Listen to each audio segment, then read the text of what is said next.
Bonjour à tous les amis, c'est Coï, j'espère que vous allez bien, moi ça va.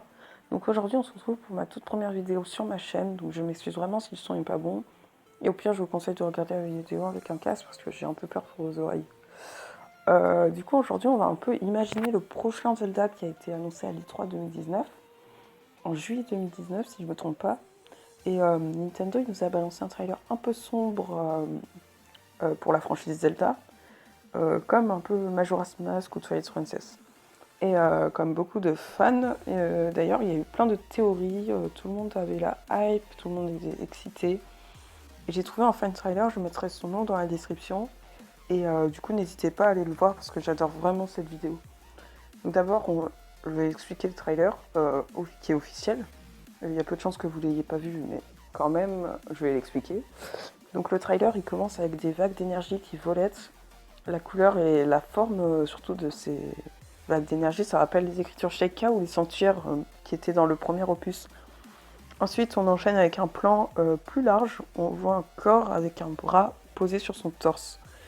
Et de ce bras sortent les énergies Sheikah. Donc on voit que le bras, c'est un seau qui retient quelque chose. Et cette chose, c'est sûrement un truc de dangereux quand même. Bon, j'avoue que là, on voit pas grand-chose.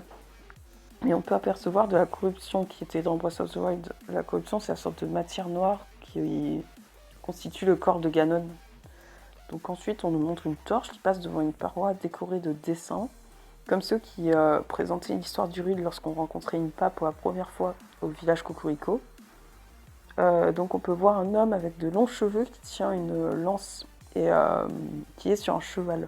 Donc plusieurs personnes se sont dit, et si c'était Ganondorf? Parce que dans le premier opus, Breath of the Wild, on pouvait affronter Ganon, enfin c'est plutôt logique, mais il n'était pas sous sa forme humaine. Sa forme humaine, elle est plus jolie, je pense. Et bien sûr, dans cet épisode, il y en a qui se sont dit, en voyant les dessins, est-ce qu'il y aurait Ganondorf dans cet épisode? Donc on voit ensuite le dessus du seau, avec la corruption et les écritures Sheikah qui s'échappent du corps. La scène, elle nous montre aussi le saut qui va mal. Et cette fois, Link et Zelda se montrent pour la première fois dans le trailer. Donc là, la réaction des joueurs, il y a une vidéo qui était trop marrante. Je ne sais pas si vous l'avez vue. Et Link et Zelda, il y a une bonne surprise, c'est qu'ils ont été faits avec le même filtre, filtre qui s'appelle le Shell Shading, ou Shell Shading, je ne sais pas comment on prononce, avec un animal qui ressemble à un éléphant. Et j'espère qu'il sera contrôlable dans le jeu parce que ça a l'air marrant. Et ensuite, il se retrouve devant le corps, enfin la sorte d'incantation, là où sortent les écritures Sheikah et la corruption. On voit que Zelda, elle a changé.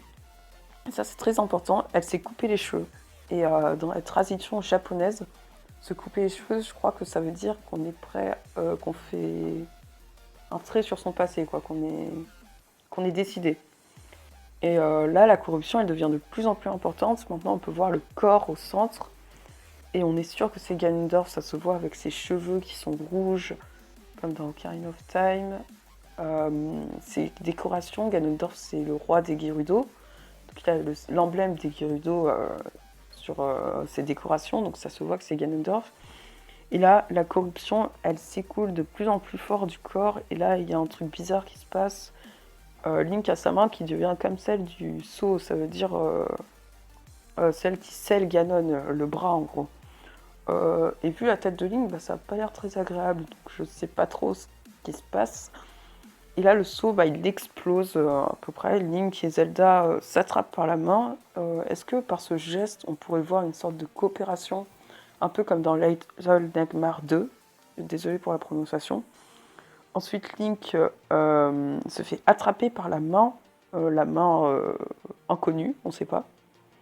La main du seau, le corps au centre est illuminé par une scène du passé, genre comme quelques secondes avant que la main se pose sur le corps de Ganondorf.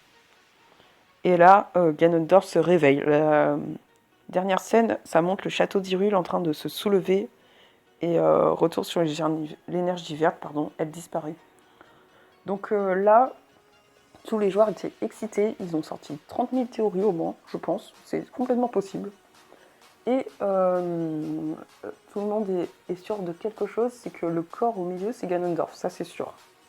Ensuite, la main qui scelle Ganondorf, on s'est demandé, est-ce que ce ne serait pas l'ancien héros disparu, enfin pas disparu, mais qui aurait combattu Ganon il y a 10 000 ans. C'est fou, ça remonte à longtemps quand même. Mais est-ce que ce ne serait pas cette main qu'elle retient quand même Link pour l'empêcher de tomber? Donc on pourrait le voir soit comme un ennemi, soit comme un ami. Moi je pense plutôt comme un ami, genre une aide dans le gameplay, une aide à Link. Et voilà, donc on sait pas trop, c'était pas très clair ce trailer, donc là il y a plein de théories.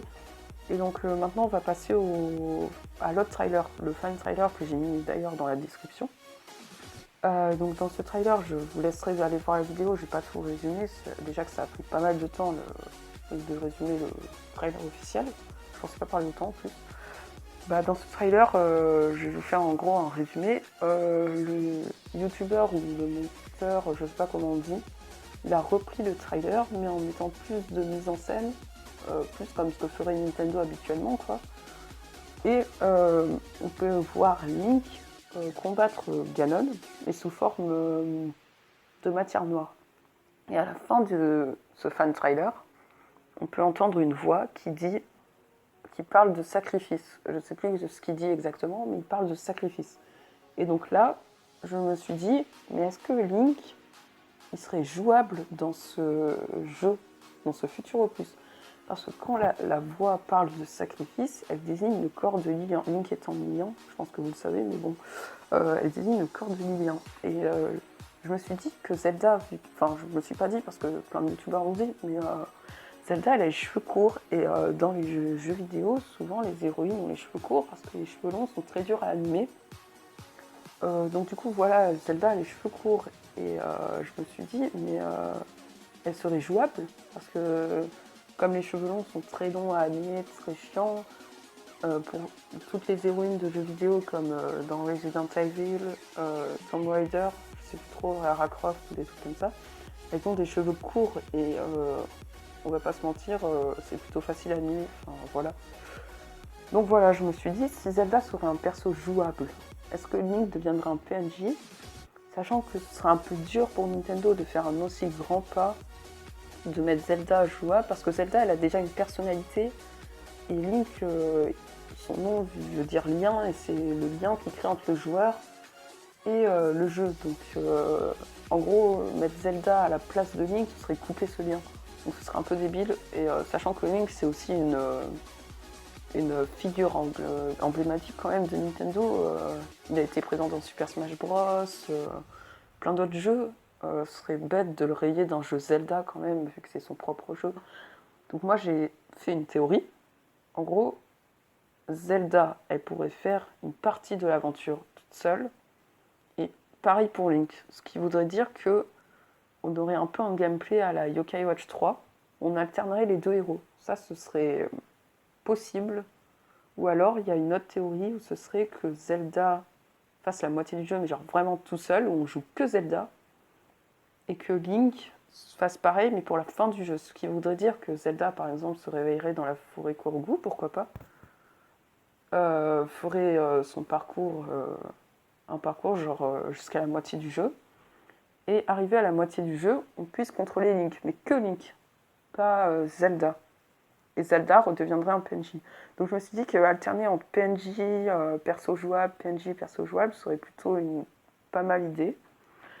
Après, je me rappelle dans l'interview où le développeur de Zelda avait dit que ça allait changer pas mal de gameplay. Donc on pourrait s'attendre soit à de la coopération jouée par une IA, comme Little Nightmares, c'est ce que j'ai dit, ou soit par une alternation de gameplay comme Yokai Watch 3. Donc voilà les amis, c'est tout pour cette vidéo. J'espère que ça vous a plu. Si c'est le cas, n'hésite pas à t'abonner, liker et partager. C'est le meilleur soutien que tu puisses me faire.